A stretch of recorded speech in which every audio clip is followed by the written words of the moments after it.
नमस्कार, बहुत स्वागत है आप सभी का इंडिया अहेड पर। मैं हूं आपके साथ नीतू गुप्ता। लोकसभा चुनाव को लेकर बिहार का सियासी पारा इन दिनों काफी गर्म है। अभी बिहार के पूर्व उप मुख्यमंत्री के मछली और संतरा का विवाद थमा ही नहीं था कि अब आरजेडी सुप्रीमो लालू प्रसाद यादव की बेटी मीसा भारती के एक बयान ने बिहार की राजनीति को और ज्यादा गर्मा दिया है। मीसा भारती ने कहा था कि अगर जनता का आशीर्वाद मिला और हमारी सरकार आई तो पीएम मोदी समेत बीजेपी के कई नेता जेल में होंगे। मीसा भारती के बयान पर अब बीजेपी भड़क गई है।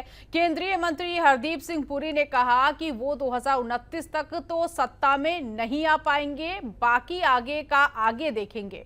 वहीं दूसरी तरफ टीएमसी नेता और आसनसोल से सांसद शत्रुघ्न सिन्हा ने मीसा भारती का सपोर्ट किया। शत्रुघ्न सिन्हा ने कहा बीजेपी और एनडीए में फ्रस्ट्रेशन दिख रहा है। हालांकि मामला जो भी हो, लेकिन जिस तरह से राजद के शीर्ष नेताओं के बयान सामने आ रहे हैं वो कुछ और ही बयां कर रहे हैं। आखिर उनके बयानों के मायने क्या हैं, आज इसी को समझने की कोशिश करेंगे।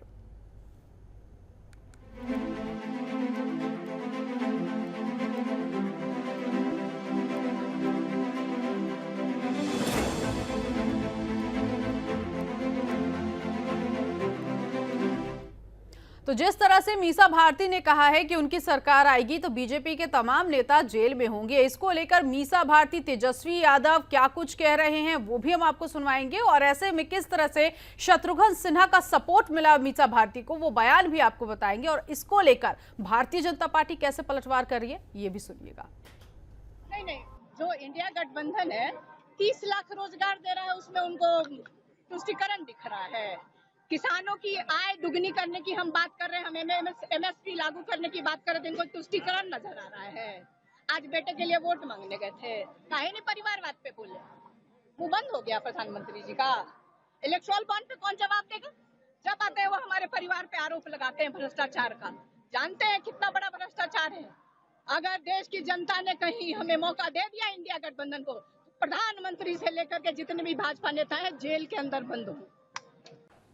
वो कह रही कि जब हम सत्ता में आएंगे, उनको पहला सवाल ये पूछिए आपको क्या लगता है 2029 तक तो तय है, 2029 के बाद क्या होगा उस हमारे देखेंगे। बाकी आपके जो स्कैम्स हैं, क्या थे भाई, वो फॉर्डर स्कैम था, पता नहीं कौन से, वो सड़कें बनी थी, वो कागज पे ही बन गई, जब देखा वो जमीन पे उतरी नहीं, सड़क हवा में रह गई और वो पेपर पे हो गई और पता नहीं क्या क्या घोटाला हो गया उसके बाद। मैं इस पर फिलहाल कुछ नहीं कहना चाहता हूं, क्योंकि मैंने ऐसी बहुत सारी बातें देखी हैं। हमने माननीय प्रधानमंत्री जी की भी बातें देखी हैं और दूसरे नेताओं की भी देखी है और दूसरे पार्टीज के लोग भी। ये शायद चुनाव की घड़ी में इन सब बातें आती हैं, बाद में चुनाव खत्म हो जाता है, रिजल्ट्स आ जाते हैं, बहुत चीजें दब जाती हैं, बहुत चीजें दबा दी जाती हैं या कई बार बहुत चीजें उभार दी जाती हैं। तो ठीक है, अभी इस समय चुनाव की घड़ी में मैं किसी को भी स्टेटमेंट्स के नाम पे, देखिए, अगर एक तरफ भारतीय जनता पार्टी और एनडीए में इस चुनाव में बहुत डेस्परेशन, फ्रस्ट्रेशन दिखाई पड़ती है, तो जाहिर है, स्वाभाविक है कि ऑपोजिशन में, यूनाइटेड इंडिया ब्लॉक में या फिर ऑपोजिशन के जितने बड़े बड़े नेतागण हैं या पार्टियां, उनमें आपको एग्रेशन दिखाई पड़ रहा है। क्या हो गया मीसा भारती को? शर्मिंदगी की पराकाष्ठा है। जिनके पिताजी चारा घोटाले में कन्विक्टेड हैं, जिनका परिवार नौकरी के बदले घूस लेने और भ्रष्टाचार में कार्रवाई चल रही है, वो मोदी जी ऐसे देवता तुल्य ईमानदार नेता पर इस तरह की शर्मनाक बात करेंगे? प्रधानमंत्री पद पर बैठे हुए हैं ना वो। मीसा जी कृपया करके इस तरह की अमर्यादित टिप्पणी न करें।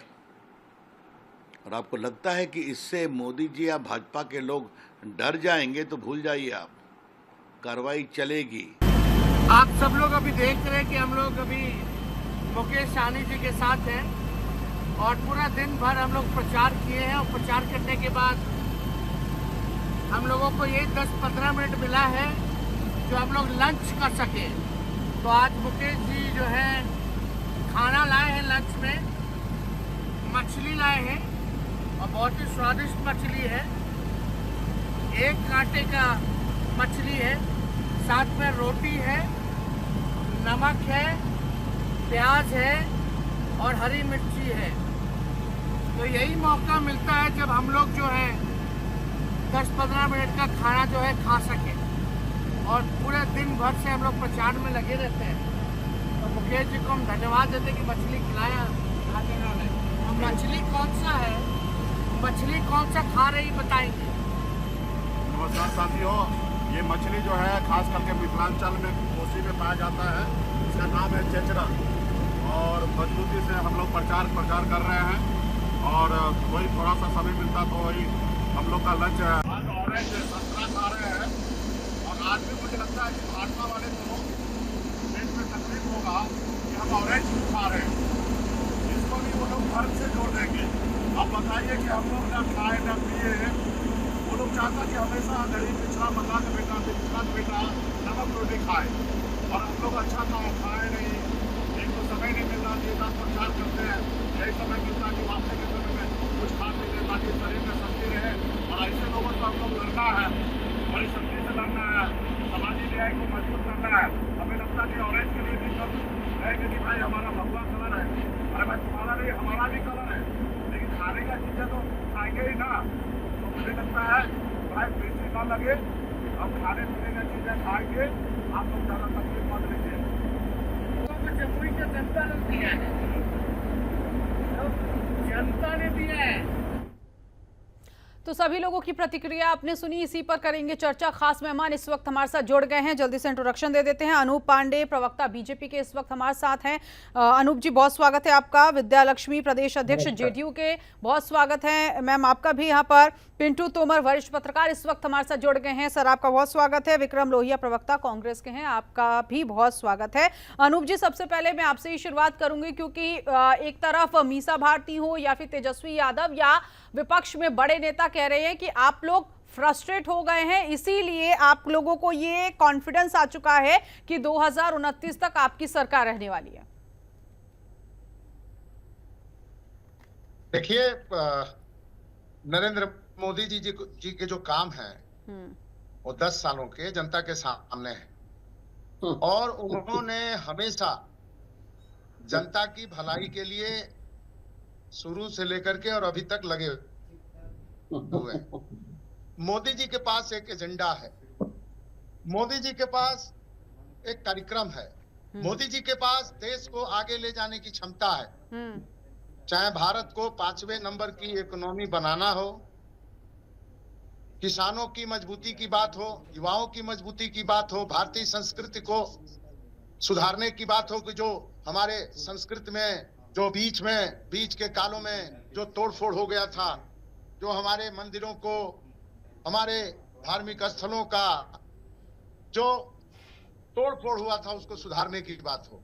नरेंद्र मोदी जी चौतरफा देश का विकास कर रहे हैं, चारों तरफ हर वर्ग का विकास कर रहे हैं। लेकिन विपक्ष आरोप लगा रहा है कि आप तो विपक्ष के एक एक नेता को जेल भिजवा रहे हैं।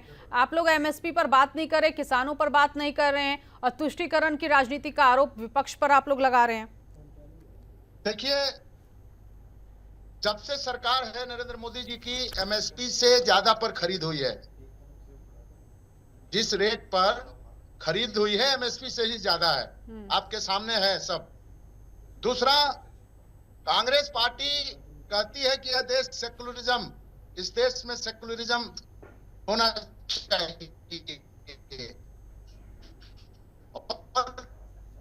कांग्रेस पार्टी ही तुष्टीकरण की नीति अपनाती है। अपने घोषणा पत्र में इस बात को जाहिर कहा है कि हम हिंदुओं का विरोध करेंगे। विखंडनवाद के रास्ते पे कांग्रेस जा रही है, कांग्रेस जिन्ना के नीतियों पे जा रही है। कही है कि बहुसंख्यकवाद का हम विरोध करेंगे, किसी खास समुदाय को हम नौकरी देंगे, किसी खास समुदाय को बाहर पढ़ने के लिए वजीफा देंगे, हम धार्मिक आधार पर लोगों को जीवन देंगे जो धार्मिक आधार है, शरीयत के आधार पर देश को चलाएंगे। तो देश ऐसे नहीं चलेगा। अगर सेकुलरिज्म अगर रखना चाहते हो तो संविधान धर्म के आधार पर नहीं चलेगा, संविधान जात के आधार पर नहीं चलेगा। संविधान सबके एक बराबर होगा। यह देश अब इस तरीके से नहीं चलेगा कि दूसरे के लिए दूसरा कानून, इनके लिए अलग कानून। तो लेकिन ये सब लेकिन मैं आगे अपने मोदी जी कर गेस्टों रहे के हैं। पास जाऊं, लेकिन और अनूप जी एक सवाल और मेरा आपसे। तेजस्वी यादव ने कहा कि हम तो भैया आपका आईक्यू टेस्ट कर रहे थे और आईक्यू टेस्ट में आप लोग फेल हो गए। इतनी बौखलाहट थी आप लोगों में कि आप लोगों ने देखा भी नहीं कि नवरात्र को लेकर जिस तरह से आपने वो मछली कांड तेजस्वी यादव का और उसको जमकर घेरा। संतरा को लेकर भी उन्होंने कहा कि भैया क्या अब संतरा भी भगवा रंग का है, तो इसका मतलब ये तो नहीं है कि भगवा रंग हमारा नहीं है, हम संतरा खा नहीं सकते हैं। मैं पूर्वांचल के से आता हूँ। हाँ मेरे यहाँ से बिहार बहुत नजदीक है। हाँ। मैं बचपन से बिहार जाता आता रहता हूँ। 15 साल पहले जब लालू यादव जी थे तो 6 बजे लोग अपना दरवाजा बंद कर लेते थे। सड़कें नहीं थी, बिजली नहीं था, पानी नहीं था, लूट थी, हत्या था, डकैती था, गुंडई थी, अपहरण था।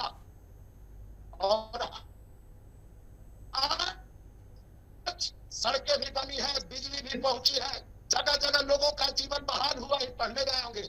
लालू यादव का राज का मतलब आतंकवादियों का राज, गुंडों का, ये भी लोगों ने देखा है। तो लालू यादव जी, तेजस्वी यादव जी, ये जो परिवारवादी लोग हैं, जो परिवार, जो पूंजी ठीक है, करते हैं, ठीक है, मैं आती हूँ सर, नेटवर्क इशू हो रहा है। हाँ लूट का अड्डा बना करके जो राजनीतिक पार्टियां चल रही हैं, उस पर भी मोदी जी चोट करेंगे।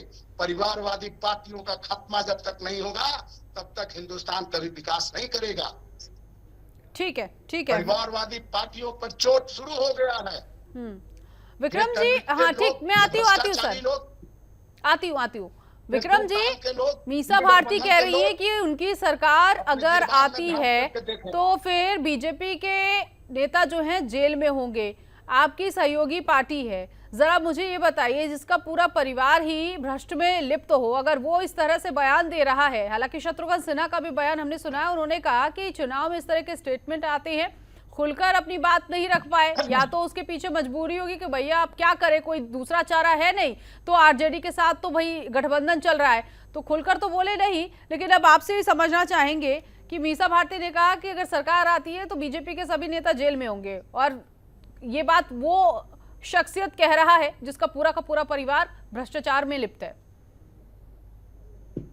देखिए, कोई भ्रष्टाचारी परिवार में लिप्त है, मीसा भारती के ऊपर कोई मुकदमे, कोई आरोप चल रहे हैं, तो मैं समझ सकता हूं कि अगर कोई व्यक्ति, कोई नेता का बच्चा अगर अपराध करता है तो नेता अपराधी नहीं होता, या बेटा अपराध करता है तो बाप अपराधी नहीं होता। पहली एक बात आपकी मैं दूर कर दूं।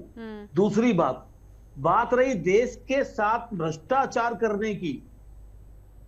प्रधानमंत्री जी ने अभी पीछे मंच से कहा कि एक भी भ्रष्टाचारी बचेगा नहीं, जेल जाएगा। प्रधानमंत्री जी ने कहा किसी भ्रष्टाचारी की मेरे साथ बैठने की हिम्मत नहीं हो सकती, कोई भ्रष्टाचारी मेरे साथ नहीं बैठ सकता। ये प्रधानमंत्री जी ने कहा, मैंने तो नहीं कहा। तो प्रधानमंत्री जी ने कहा जेल जाएगा भ्रष्टाचारी, जो कोई भी हो। तो हेमंत शरण बिश्वा, अजीत पवार, शुभेंदु शेखर अवस्थी, शुभेंदु अधिकारी जी, मैं वो बीजेपी के प्रवक्ता का नाम लेके वो मेरे साथ अभी डिबेट में थे, शुभेंदु भाई। तो मैं बोलना चाहता हूं कि जिस प्रकार से भारतीय जनता पार्टी के प्रधानमंत्री जी, देश के प्रधानमंत्री जी भ्रष्टाचार पे लगाम कसने की बात करते हैं, उन्हीं भ्रष्टाचारियों को अपने साथ बिठा करके उनको सीएम पद से, डिप्टी सीएम पद से, केंद्रीय मंत्री पद से सांसद बनाने तक प्रधानमंत्री जी को सोचना चाहिए कि वो कहते क्या है, करते क्या है। 70,000 करोड़ का घोटालेबाज अजीत पवार को प्रधानमंत्री जी ने स्वयं कहा, हमने तो नहीं कहा। कोल ब्लॉक में आप देखिए, नवीन जिंदल को किसने भ्रष्टाचारी कहा? प्रधानमंत्री जी ने कहा। शारदा घोटाले के अंदर किस किस को उन्होंने नामजद नहीं किया? हेमंत शरण बिश्वा को सबसे ज्यादा भ्रष्ट आदमी बताया। आज ऐसी क्या मजबूरी आ गई, अपनी गोद में बिठा करके उनको मुख्यमंत्री पद, डिप्टी सीएम पद से नवाजा जा रहा है? चलिए, एक बात हो गई। दूसरी बात, आप प्रधानमंत्री जी अभी कह रहे हैं चौमुखी विकास हो रहा है, प्रधानमंत्री जी का एजेंडा है, ये है, वो है, फलाना ढिंकाना। अरे प्रधानमंत्री जी के वक्तव्य आपको याद है? 2014 में जो गारंटी दे रहे थे, आज भी वो वही गारंटी दे रहे हैं। 2022 तक किसानों की आय दुगनी कर दूंगा, देश में आतंकवाद खत्म कर दूंगा, पुलवामा के आतंक की जो हमला हुआ पुलवामा में, जो हमारे जवान शहीद हुए, वर्ल्ड का पहला मामला है ये, वर्ल्ड का। आज तक वर्ल्ड में ऐसा कोई मामला नहीं है जिसकी जांच ना हुई हो। ये पहला मामला जिसकी जांच नहीं हुई। आरडीएक्स कहां से आया कुछ पता नहीं। महंगाई कम कर दूंगा, बहुत हुई महंगाई की बार, अब की बार मोदी सरकार, तो दिन में काला धन ले आऊंगा, भारत की इकोनॉमी 5 ट्रिलियन।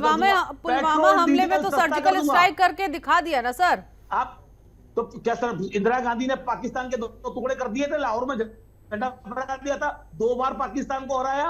और भारतीय जनता पार्टी के राष्ट्रीय अध्यक्ष कहते हैं 2014 से पहले हिंदुस्तान घुटने टेक के चलने वाला भारत था। शर्म आती है नहीं आती है भारतीय जनता पार्टी के राष्ट्रीय अध्यक्ष को, जो घुटने टेकने वाला भारत बोल रहे थे? आपको मैं बताना चाहता हूं, मोदी जी की गारंटी का मतलब झूठ और फ्रॉड वाली गारंटी। 2014 में भी गारंटी दे रहे थे, आज 24 में भी वही गारंटी दे रहे हैं, सबको 2022 तक पक्का कर दूंगा, घर में नल होगा, नल में जल होगा। ऐसा कब होगा? प्रधानमंत्री जी की जो गारंटियां हैं टोटल फ्लॉप, झूठ। और रही बात, अब मीसा भारती जी ने कहा कि वह जेल जाएंगे, इसके पीछे उनका क्या कहने का तात्पर्य है? तात्पर्य ये है कि नोटबंदी बहुत बड़ा घोटाला है। आपको बता दूं एक बात, नोटबंदी घोटाले की जांच होगी, आपके माध्यम से कह रहा हूं, राफेल की जांच होगी, आपके चैनल के माध्यम से बता रहा हूं। आपको बताना चाहता हूं जिस प्रकार से इलेक्ट्रल बॉन्ड के अंदर घोटाला हुआ। लेकिन बीजेपी कह रही है कि आप लोग हवाई बात कर रहे हैं, आप लोगों की सरकार तो आएगी ही नहीं। हवाई देखिए, सुनिए मेरी बात सुनिए, आज देश की जनता से प्रधानमंत्री जी ने जितना झूठ बोला है, शायद ही हिंदुस्तान के किसी प्रधानमंत्री ने भारत की जनता से इतना झूठ बोला होगा। आपको मैं बताना चाहता हूं। और रही बात, अभी मैं देखा था भारतीय जनता पार्टी के नेता बोल रहे थे, रविशंकर प्रसाद जी, कि वो देवता तुल्य व्यक्ति हैं। देवता तुल्य व्यक्ति तो ऐसे हो ही नहीं सकते जो किसी को बोले कांग्रेस का विधवा या किसी को बोले सुपन का है। अरे कहां से भगवान है आप? वो आपके लिए भगवान होंगे भैया, आपके लिए भगवान है ब्रजभूषण शरण जैसे लोग। अरे इनको रोकिए बीच में, मैं इनके बीच में नहीं बोला हूँ। ठीक है अनूप जी, आएंगे आपके पास। आपका नेटवर्क इशू हो रहा है सर, आपकी वॉइस प्रॉपर नहीं आ पा रही है, नहीं समझ पा रहे हैं आपको। मैं सुनिए, मैं राष्ट्रीय प्रवक्ता हूँ पार्टी का, मैं आपके चैनल पे बैठा हुआ हूँ, मैं आपसे बात कर रहा हूँ। मैं कहना चाहता हूँ देवता तुल्य हैं वो, ब्रजभूषण शरण जैसे नेता को शरण देने के लिए वो हैं, कुलदीप सेंगर जैसे नेता को शरण देने के लिए भगवान वो हैं। जैसे भाई साहब बोल रहे हैं, प्रवक्ता पांडे साहब, इन जैसे लोगों के लिए भगवान है, क्योंकि इनकी राजनीति उन्हीं में टिकी हुई है। जो राजनीति के अंदर किसी व्यक्ति की तुलना भगवान से कर देता है, देखिए जो व्यक्ति झूठ बचपन से लेकर के झूठ बोलता आया है, वो झूठ बोलने वाला व्यक्ति कभी भगवान नहीं हो सकता।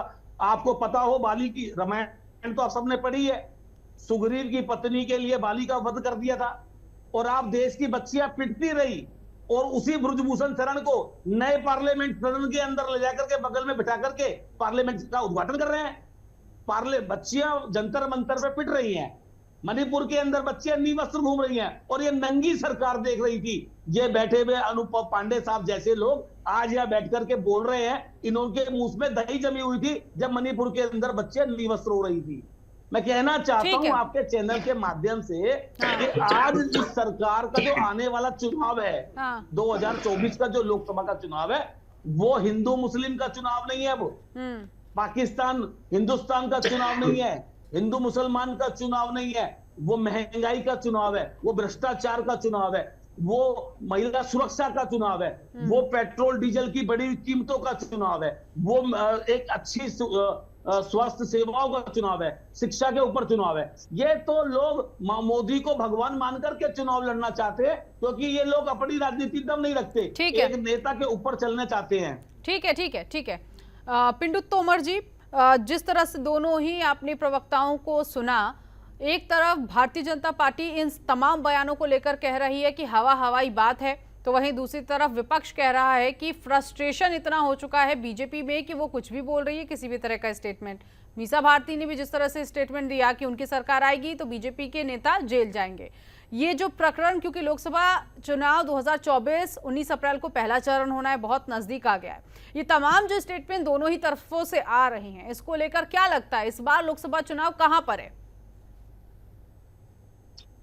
जी देखिए, बिल्कुल मीसा भारती का जो बयान आया है वो अकेली जेडीयू की परेशानी नहीं है। जो दिग्गज नेता हैं, चाहे वो राहुल गांधी और प्रियंका गांधी हो, सोनिया गांधी हो, मल्लिकार्जुन खड़गे हो या नरेंद्र मोदी, अमित शाह हो, इन सभी को इस तरह के बयान वीरों से सामना करना पड़ रहा है।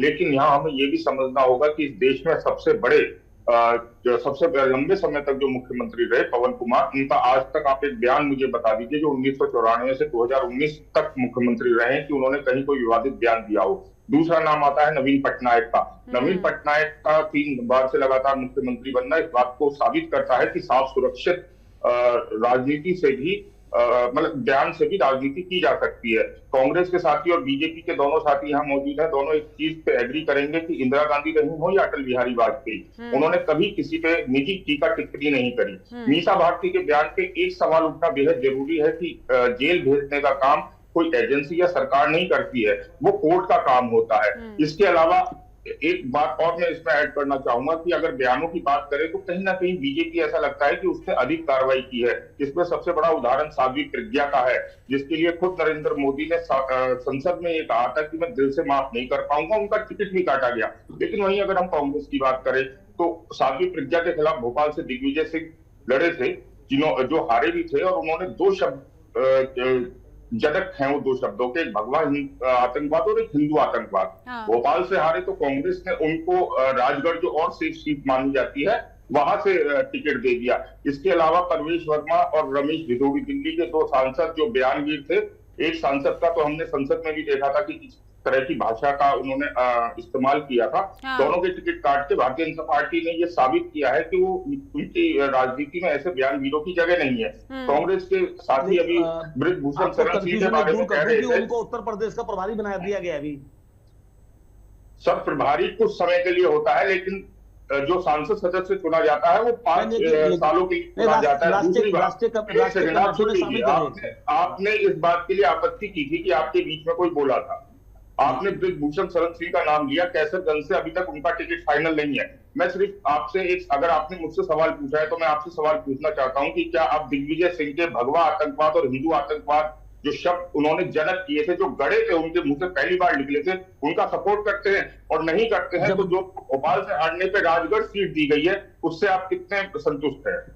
मैं बोल देता हूं, मैं जवाब दे देता हूं। ठीक, देखिए, भगवा आतंकवाद उन्होंने ये नहीं कहा था कि भगवा ही आतंकवाद होता है। पहले सुन लीजिएगा मेरे वर्ड को। मैं दिग्विजय सिंह जी मेरे राजनीतिक गुरु ही है, मैं आपको बता दूं, वो मेरे राजनीतिक गुरु दिग्विजय सिंह जी है। मैं आपको बताता हूं, उन्होंने ये नहीं कहा था कि भगवा कलर ही आतंकवाद है, हिंदुत्व ही आतंकवाद। उन्होंने कहा था कि ऐसा नहीं है। आज साध्वी प्रज्ञा जब बम ब्लास्ट के अंदर उनको अपराधी नामजद किया गया, तब उन्होंने कहा कि एक ही धर्म विशेष को आप आतंकवाद से तुलनित नहीं कर सकते। जिस प्रकार से हरे रंग को आप गलत रंग से देखते हो कि आतंकवादी होते हैं, इसी तरीके से आप भगवे में ऐसे नहीं कि ये हिंदू आतंकवादी नहीं हो सकता है। अब मेरी बात सुनिए, ये चर्चा का विषय नहीं है। चर्चा का विषय है आज कि जिस प्रकार से राजनीति का घटनाक्रम चल रहा है, आपने बड़ी अच्छी बातें की, बड़ी सभ्य शालीनता से आपने कुछ बातें रखी, मुझे अच्छा लगा सुन करके आपकी बातें। परंतु मैं कहना चाहता हूं कि जिस प्रकार से रमेश भिदोड़ी का टिकट काटा गया, रमेश भिदोड़ी का टिकट इसलिए काटा गया था क्योंकि रमेश भिदोड़ी को भारतीय जनता पार्टी को पता लग गया था कि उस सीट पे उसकी जमानत जब्त होने वाली है। मैं आपको एक सेकंड, मैं अपनी बात पूरी करूं। मैं आती हूं पिंटू जी। मैं नई दिल्ली में रहता हूं और बगल वाली सीट रमेश भिदोड़ी जी की मेरे बगल वाली सीट है। रमेश भिदोड़ी जी बहुत बुरी तरह से चुनाव हार रहे थे। रामवीर भिदोड़ी को इसलिए मौका दिया गया कि वो उस जीत को आगे का रास्ता दिखा सके। लेकिन जमानत जब्त होने के पीछे की वजह तो वही निकल कर आई ना कि आप सदन के अंदर जिस तरह से आपत्तिजनक बात, सदन की बात है, सदन की बात नहीं है। मैं आपको बताता हूँ, रामवीर रमेश भिदोड़ी जी का अपनी बिरादरी के अंदर की भी और लोगों के अंदर भी बड़ा जो गुस्सा था लोगों के प्रति, क्योंकि उन्होंने पब्लिक को समय नहीं दिया। जब 2-3 बार आदमी सांसद बन जाता है, पार्लियामेंट्री कमेटी का चेयरमैन बन गया, एक सरकारी बंगले में रह रहा है, एक समय चेंज हो गया। यही नेता थे। मैं आपको दिल्ली के विधायक का नाम नहीं बताऊंगा। दिल्ली के एक विधायक ने मुझसे कहा, दिल्ली के एक बीजेपी के विधायक ने मुझसे कहा, विक्रम भाई, मैं शीला जी से मिलने गया, तो शीला जी से जब मैं मिला तो मेरे अंदर जहर एक झिझक थी। मैंने कहा भाई साहब किस बात की? कह रहे मेरे यहाँ एक बारात घर बनना था, तो मैंने पूछा कि मैं कम इन मैडम? उन्होंने कहा ठीक है। तो मैं एक मिनट, उन्होंने मुझसे कहा कि शीला जी ने मुझे कहा कि जी कोई विधायक किसी पार्टी का नहीं है, 70 के 70 विधायक मेरे हैं, आपके यहाँ बारात घर बनना है, मैं बनाऊंगी। तो ये कांग्रेस का चाल चरित्र है। भाजपा के विधायक ने एक्सेप्ट किया, मैं नाम बता दूंगा, आप कॉल करके पूछ लीजिए। ठीक है सर, डिबेट आज रिसेंटली जो टॉपिक है उस पर चल रही है, जो अब जो कहा जा रहा है पे लेके जा रहा हूं। आज भारतीय जनता पार्टी का चाल चरित्र बदल गया। अटल जी के और अडवाणी जी के समय में वो राजनीति अलग हुआ कर। ठीक है ठीक है ठीक है। जेडीयू की, हाँ, जेडीयू की प्रदेश अध्यक्ष इस वक्त विद्या जी भी हमारे साथ मौजूद है। एक बात और कही थी, एक भारतीय जनता पार्टी के प्रवक्ता ने एक पाकिस्तान की जो जिन्ना की बात की थी। पाकिस्तान जाकर के जिन्ना को सेकुलर किसने कहा? लाहौर बस यात्रा लेकर के कौन गए? बिना बुलाए पाकिस्तान कौन गए? अफजल गुरु को शहीद कहने वाली पार्टी का सरकार किसने बनाई? ये दोहरा चाल चरित्र वाली भारतीय जनता पार्टी है, जिनका कोई एजेंडा नहीं है। सिर्फ एजेंडा एक है, सरकार कैसे बन सकती है, किसको तोड़ सकते हैं, किसको जेल भेज सकते हैं, और सरकार बनाने की 27 कुर्सी कैसे हासिल करते हैं। ठीक है, विद्या जी भी हमारे साथ है। विद्या जी, तमाम पैनलिस्ट को आपने सुना और आपके साथ बीजेपी सहयोगी दल है, जिसको लेकर कहा जा रहा है कि फ्रस्ट्रेशन बहुत ज्यादा दिख रहा है, कॉन्फिडेंस इतना कि इस बार तो चुनाव जीत गए हम, इस तरह का कॉन्फिडेंस है। मतलब रिजल्ट से पहले वो अपना रिजल्ट दे रहे हैं कि एक बार फिर से मोदी सरकार।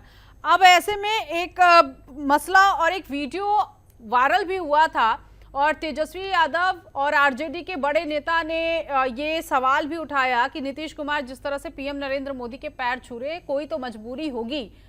मैं उसको लेकर भी आपका रिएक्शन समझना चाहूंगी। फिलहाल जो अभी रिसेंटली ये जो स्टेटमेंट चल रहे हैं आरजेडी की तरफ से, आपका क्या आपकी क्या राय है, आप क्या मानती हैं?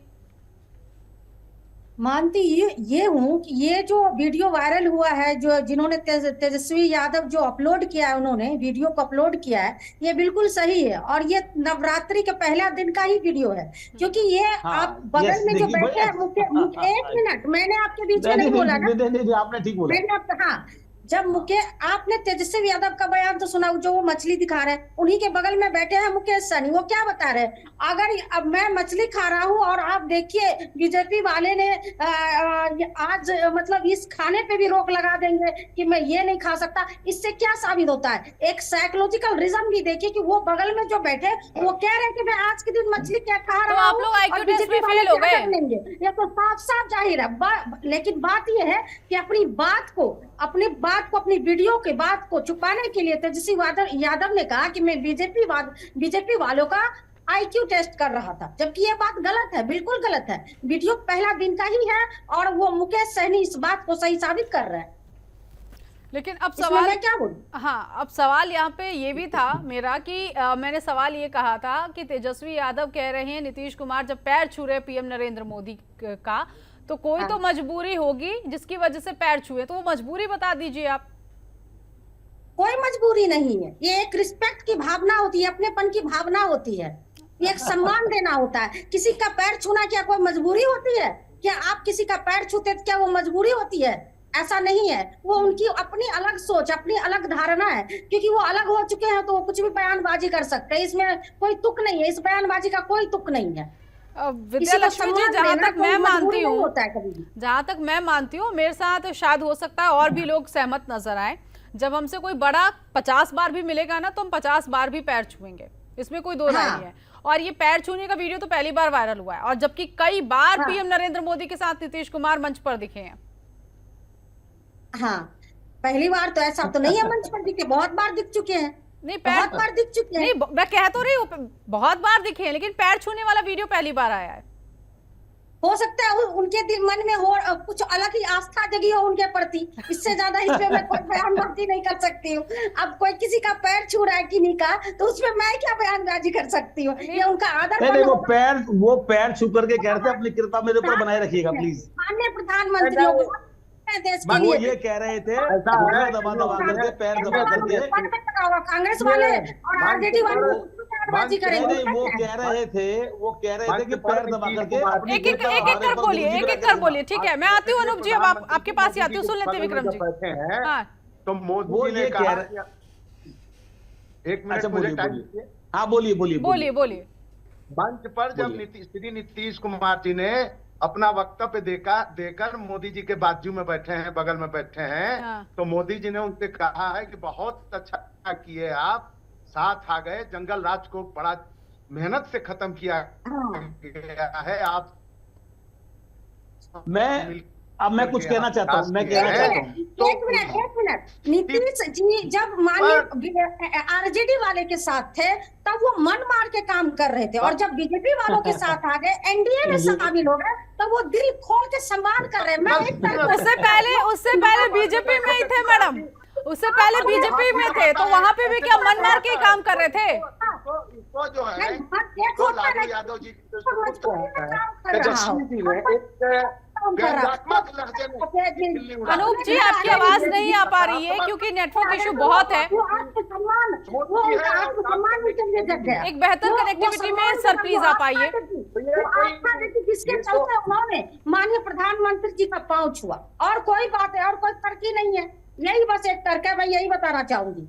नहीं, लेकिन आप कह रही हैं कि जब आरजेडी में नीतीश कुमार थे तो कहीं ना कहीं किसी दबाव में काम कर रहे थे, तो उससे पहले तो बीजेपी में थे ना मैडम? पिछले बयान में भी उनका ये अनूप पांडे, मैंने अनूप पांडे जी का बयान देखा हुआ एक बार, ये अनूप पांडे जी का बयान मैंने एक बार देखा था। ये नीतीश जी को, ये नीतीश कुमार जी को एक कर बोली। मैं आती हूँ विक्रम जी, मैं पहले सुन लेती हूँ, विद्या जी को सुन लेते हैं। हाँ, एक जंगल राज खत्म हो चुका, और एक जंगल राज खत्म होने के बाद जब एक आदमी जंगल राज से मुक्त होके एक आजाद पंछी जब दूसरे आजाद देश में जाता है कितना खुश होता है। बिल्कुल उसी तरह जब मुख्यमंत्री जी, चलिए मैम, हम उम्मीद ये करते हैं कि ये खुशी जो है लंबे वक्त तक रहे और ये गठबंधन लंबे वक्त तक रहे।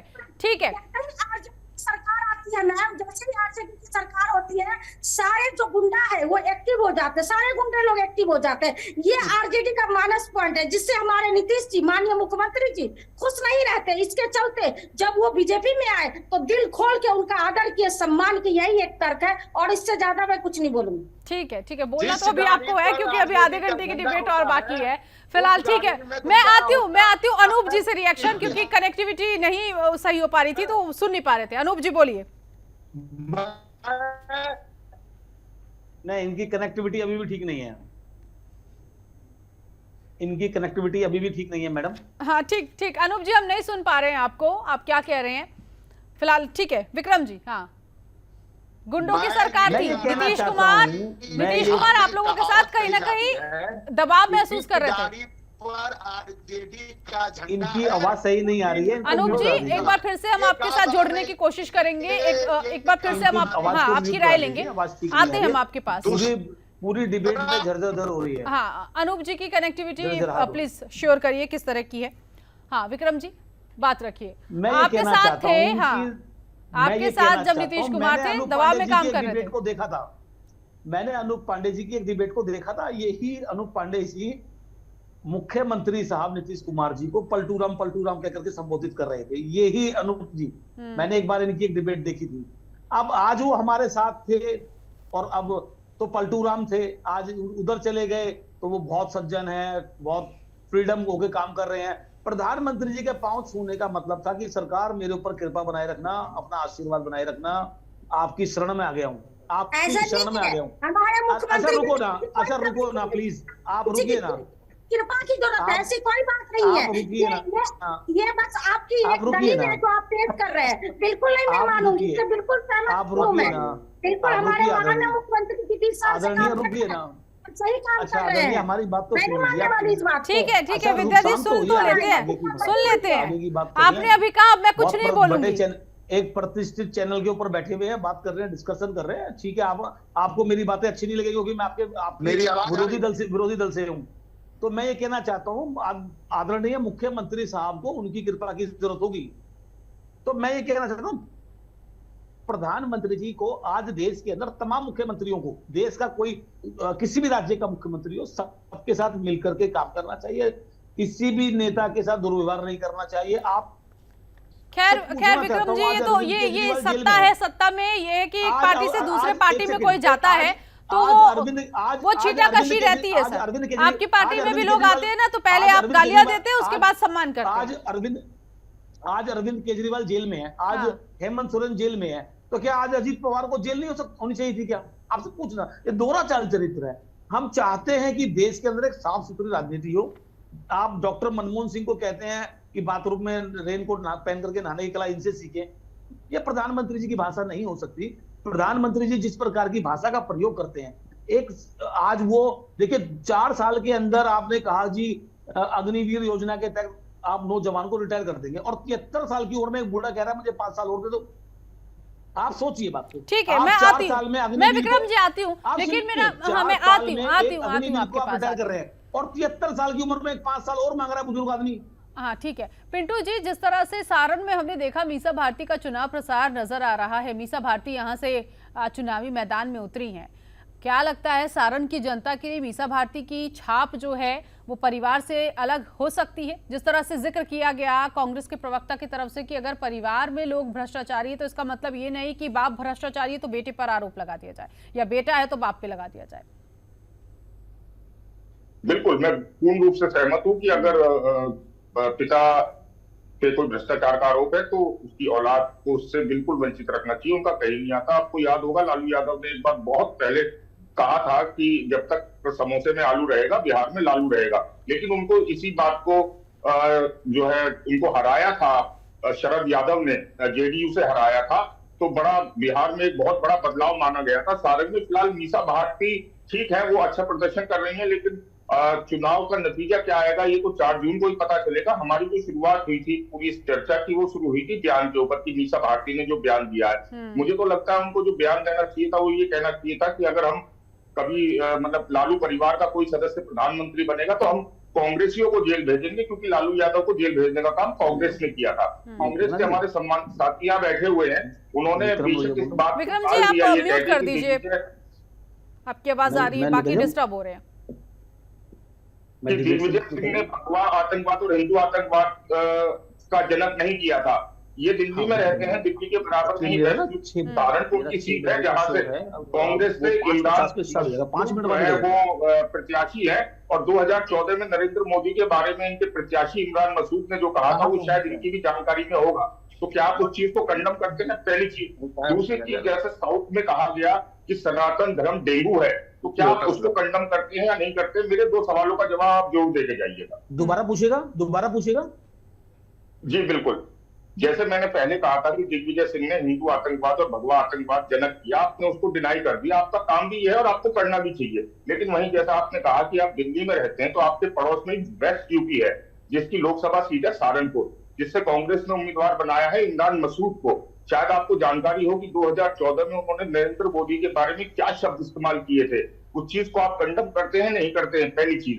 दूसरी चीज, जिस तरीके से साउथ में मुख्यमंत्री के बेटे ने कहा था कि सनातन धर्म हिंदू है जो है वो डेंगू है, और वो आपके सहयोगी हैं, क्या इन दोनों बयानों को आप कंडम करेंगे नहीं करेंगे? देखिए, इमरान मसूद जी की बात करने से पहले मैं आपसे कहना चाहता हूं, इमरान मसूद जी इस देश के अंदर वो शख्सियत नहीं है जो शख्सियत आज प्रधानमंत्री जी है, आप बात समझिएगा। और एक सीएम का बेटा वो शख्सियत नहीं है जो देश के प्रधानमंत्री जी है।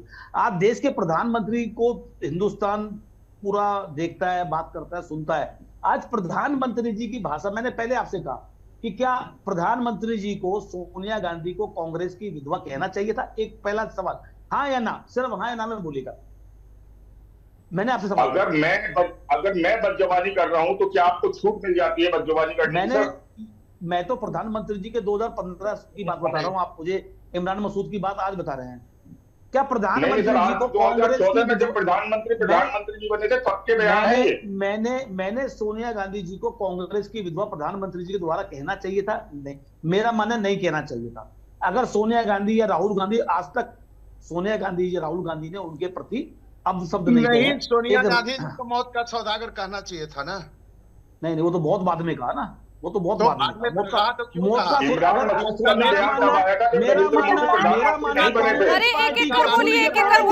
अरे सुन लीजिए पांडे जी, सुन लीजिए, मेरा मानना है कि कांग्रेस पार्टी को उसी समय प्रधानमंत्री को भारतीय जनता पार्टी का रंडवा कहना चाहिए था। और बताओ क्या करते हो विक्रम जी, कुछ शब्दों की मर्यादा होनी चाहिए डिबेट में प्लीज। नहीं विक्रम जी, गलत बात, कुछ शब्दों की मर्यादा होनी चाहिए।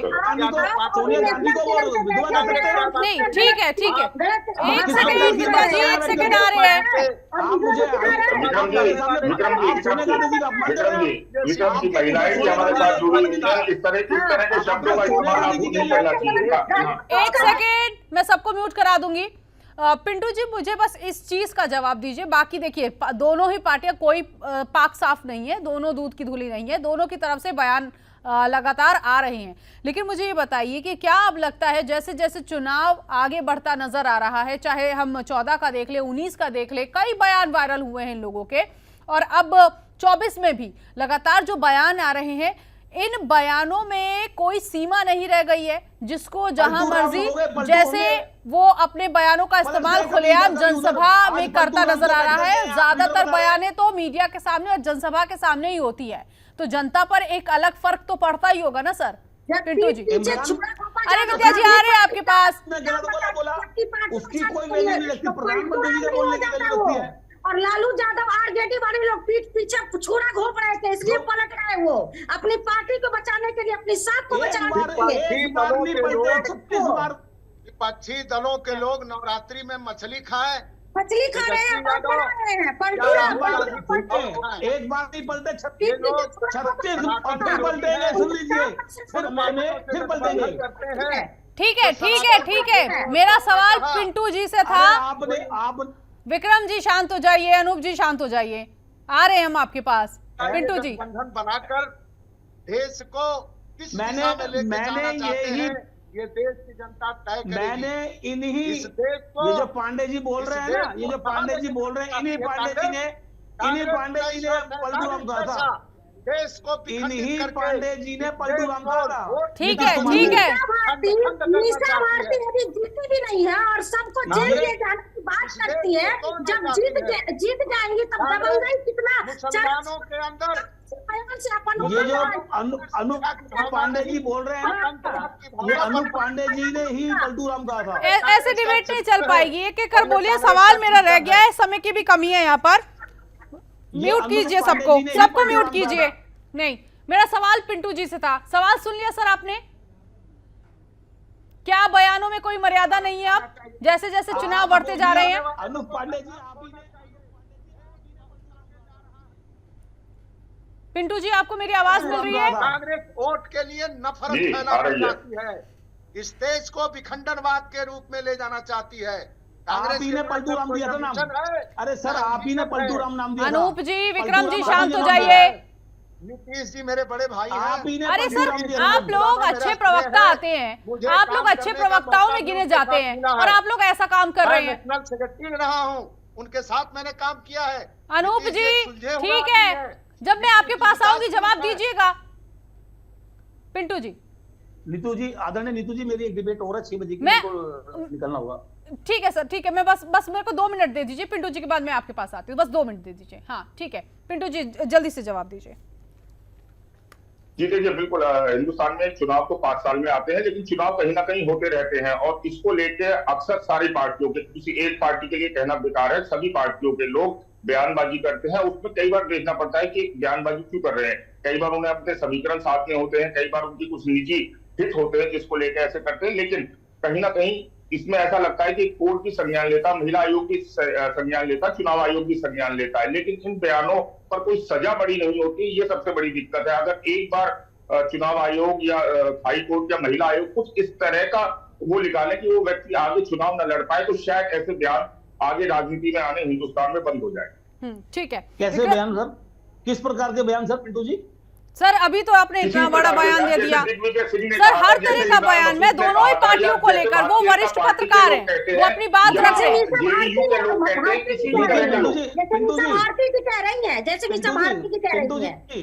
पिंटू, हाँ ठीक है पिंटू जी, मैं एक सवाल पूछना चाहता हूँ आपसे, स्पेशली आपसे।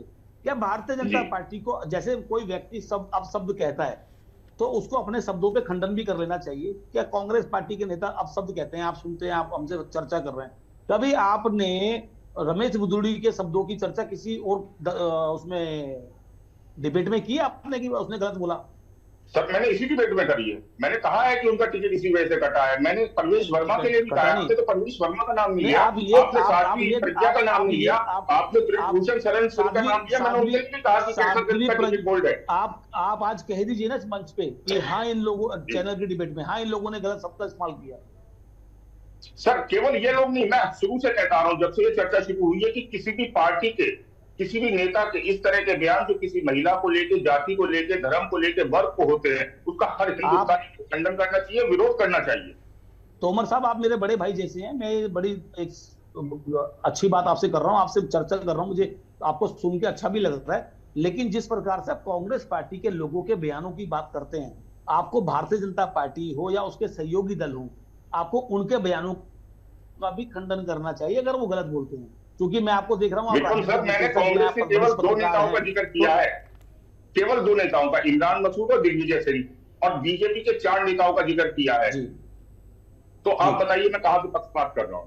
नहीं, मैं जनरल बात कर रहा हूं कि आपको आवाज बुलंद करनी चाहिए। आप जैसे लोग ही समाज के लिए विक्रम जी, आपको भी मेरे ख्याल से आवाज बुलंद करनी चाहिए। आपके ही पार्टी के वरिष्ठ नेता रणदीप सुरजेवाला, जिस तरह से भी उनका हाल फिलहाल में हेमा मालिनी को लेकर बयान आया, हेमा मालिनी के लिए उन्होंने कहा था। देखिए, मैं कहना चाहता हूं कि अगर मैं बताना चाहता हूँ, हाँ मैं बता रहा हूँ, सरकार बता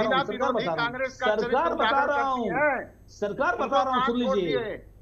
अरे सरकार बता रहा हूँ, आप सुन लीजिए। जब मैं दिल्ली के अंदर कनॉट प्लेस के अंदर हनुमान मंदिर पहुंचती है और उनसे पत्रकार सवाल करते हैं मणिपुर की बच्चियों के लिए, तो वो जवाब देने की बजाय भागती हुई नजर आती है। अब देखिए आप जब निर्मला सीतारमण, आप रुकिए ना मणिपुर के कहने के लायक आप, अरे दादा रुकिए, नहीं मणिपुर के कहने, और जब निर्मला सीतारमण जी से जवाब लिया जाता है मणिपुर में तो जवाब देने से मना कर देती है आपके, और जब स्मृति ईरानी जी से महिलाओं की चर्चा करते हैं, वो कहते हैं कि करेंगे बाद में, टॉपिक के बाद में बात करेंगे। धीरे धीरे कंट्रोल कर मेरा यार, आपके गलत नीतियों के कारण आज कश्मीर से किस तरीके विक्रम जी, रणदीप सुरजेवाला और इमरान मसूद के बयानों को आप समर्थन करते हैं या नहीं करते हैं?